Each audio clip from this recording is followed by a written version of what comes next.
शाह वलीउल्लाह रहमतुल्लाह अलैह जब वापस गए 1145 हिजरी में, तो उन्होंने जब ये माहौल देखा बरसगीर का, और अब तक बहुत से लोग उसी में मुब्तला हैं, उन्होंने बहुत हिकमत के साथ एक तहरीक चलाई कि सलफ सालिहीन के मसलक की तरफ कैसे रुजू किया जाए। चुनांचे उन्होंने हदीस की किताबों को पढ़ने पढ़ाने का सिलसिला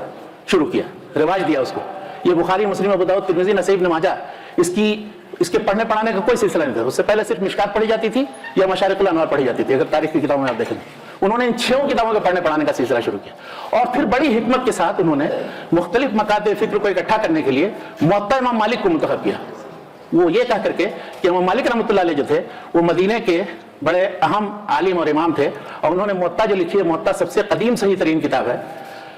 और इमाम मालिक के अंदर सारे मुख्तलिफ मकाते फ़िक़्ह जो हैं, फ़िक़्ही, हनफी, शाफ़ी, मालिकी, हम्बली, सब उसमें मिल जाते हैं। मालिकी तो इसलिए कि उनके इमाम हैं, इमाम शाफ़ी इसलिए कि इमाम शाफ़ी डायरेक्ट इमाम मालिक के शागिर्द,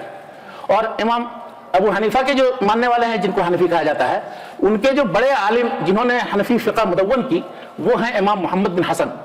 इमाम मोहम्मद बिन हसन भी डायरेक्ट इमाम मालिक के शागिर्द हैं।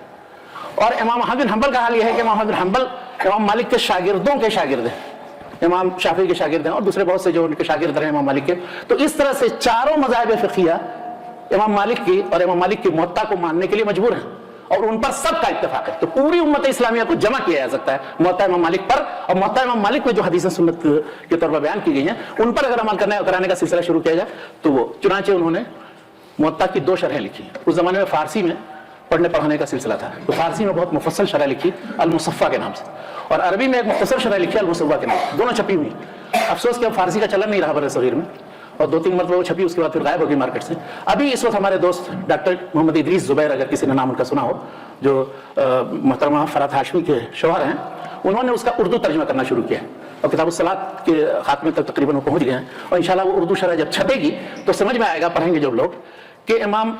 शाह वलीउल्लाह रहमतुल्लाह अलैह ने किस तरह से एक आसान अंदाज में शरह करके दिखाया कि अक्सर मसले में जो सही और राजिह मसलक है वो हदीस के मुताबिक क्या है और हदीस के खिलाफ क्या है।